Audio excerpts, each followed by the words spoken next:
All right, let's do it. Today we're taking a deep dive into alternative economies. Oh, yeah, getting into that prepper mindset. Exactly. Trading dollars for gold, grocery stores for gardens, that whole thing. Living off the grid. We've got a bunch of sources to unpack. Okay, lay it on me. We've got this blog post all about gold backs and growing your own food. It's interesting. There's a website that lists all the states that are making gold and silver legal tender. Wow. And we even have a podcast recap about gold-backed currency and self-sufficiency. Nice. Plus a YouTube video and a company website about something called Aurum.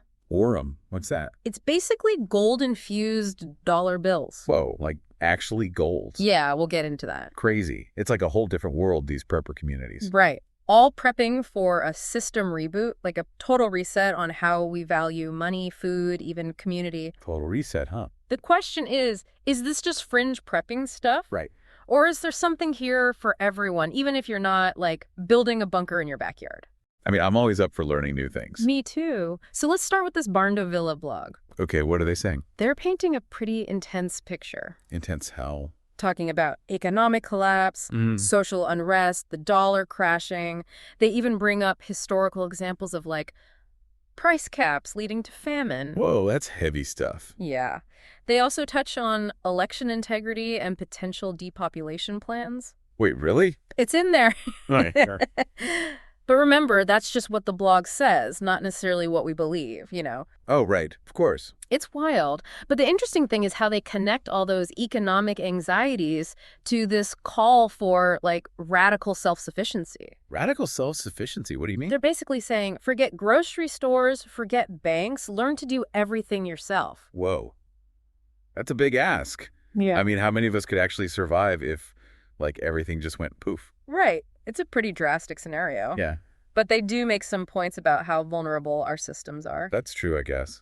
And how appealing it could be to have more control over your own life, your own food, your own resources. I get that. And that's where their whole obsession with goldbacks comes in. Goldbacks? Yeah.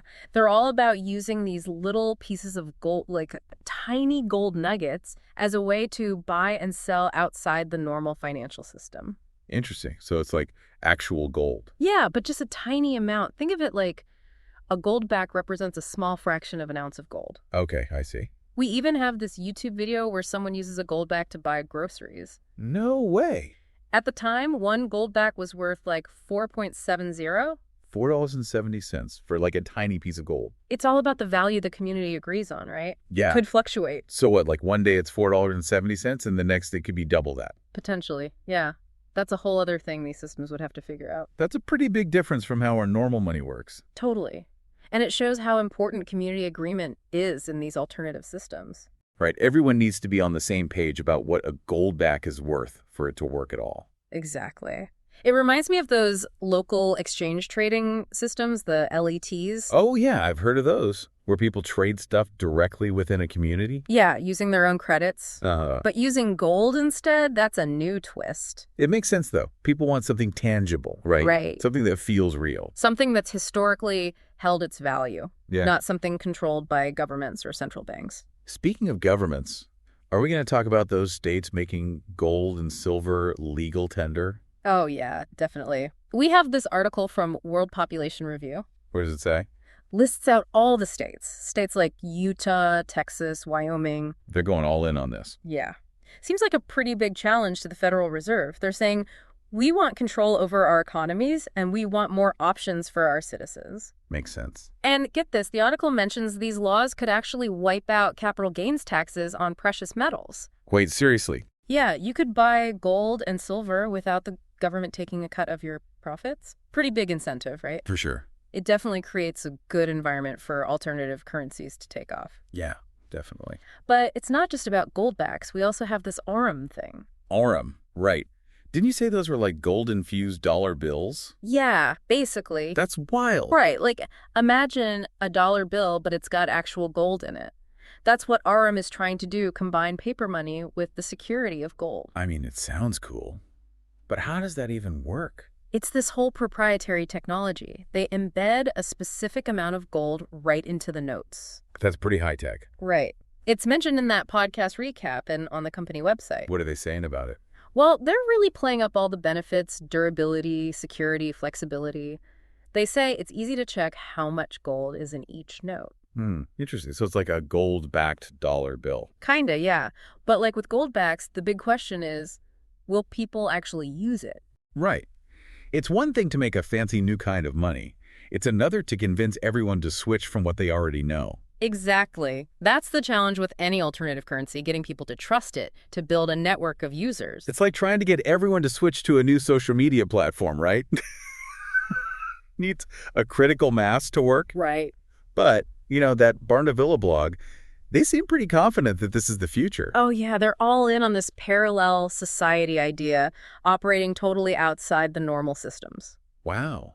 So they're not just talking about money, right? They mention food, too. Yeah, they're big on rejecting, modern society's toxic offerings. What do I mean by that? It's about going back to our roots, growing your own food, knowing where it comes from. Okay. That's a pretty different perspective. It is. But it all ties back into that self-sufficiency thing, taking control of your well-being. Right. So it's not just about each person surviving on their own. Nope. They're also super focused on building strong communities. Oh, that's interesting. How so? They talk about sharing resources, open communication, learning skills like first aid, self-defense. Wow. They even talk about creating private courier networks, alternative communication methods. Like what if the internet goes down? Exactly, like preparing for a world without cell phones or the internet. That's a pretty intense vision. It is. Yeah. But there are some interesting ideas there about, the power of community, the importance of being prepared for, anything. Yeah.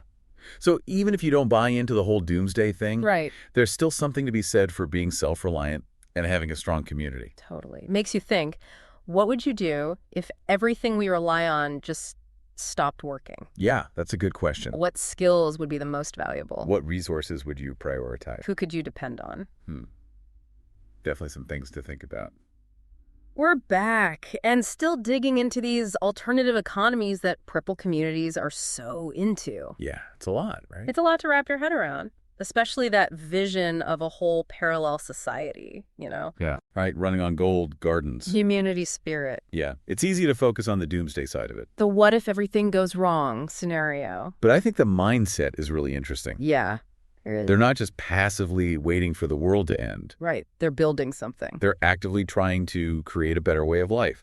Okay, what if things do fall apart? What can we do to not just survive, but thrive? Exactly. Yeah. Be more self-sufficient, connected. More in control. Yeah.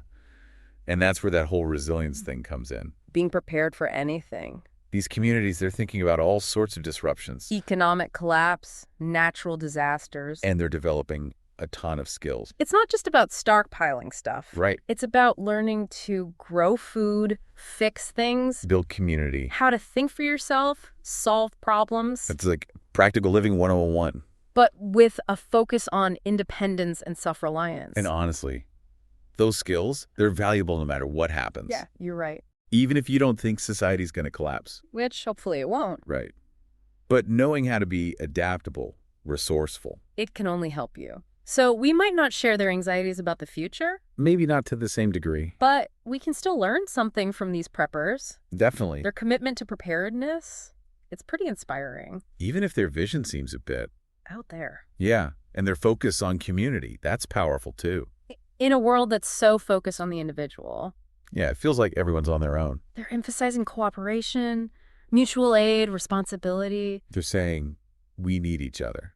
Not just to survive, but to actually thrive. And I think that message resonates with a lot of people. People who are disillusioned with the way things are. People who want to feel more connected, like they belong. So what does this all mean for our listeners?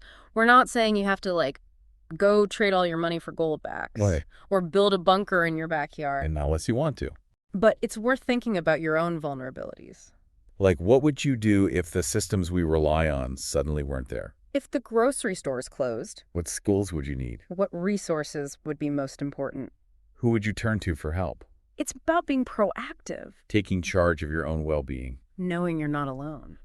There are people out there thinking about these same things. People working to build a more resilient, connected future. And whether you join them. Or just take inspiration from them. We hope this deep dive has given you something to think about. Some new ideas to explore, skills to learn. Maybe even a new appreciation for the power of community. Okay, so we've talked about the why behind these alternative economies. Right, the motivations, the whole prepping mindset. And we touched on the how, building resilient communities, embracing self-sufficiency. Right. But let's get into the what. What are these goldbacks and Aurum notes, really? And how do they work? Let's break it down. Goldbacks, as we said before, are these tiny little pieces of gold. Each one represents a small amount of actual physical gold. That Barndovilla blog talked about communities already using them to buy and sell things. Instead of handing over dollars, they're using goldbacks. Yeah, like a little gold nugget instead of a $5 bill. But remember, the value of that goldback is set by the community using it. It's not tied to the global price of gold. So it could go up and down. One community might say a goldback's worth $5, another might say it's 10. It's like a local barter system, but with gold as the common ground. Yeah, that's a good way to put it.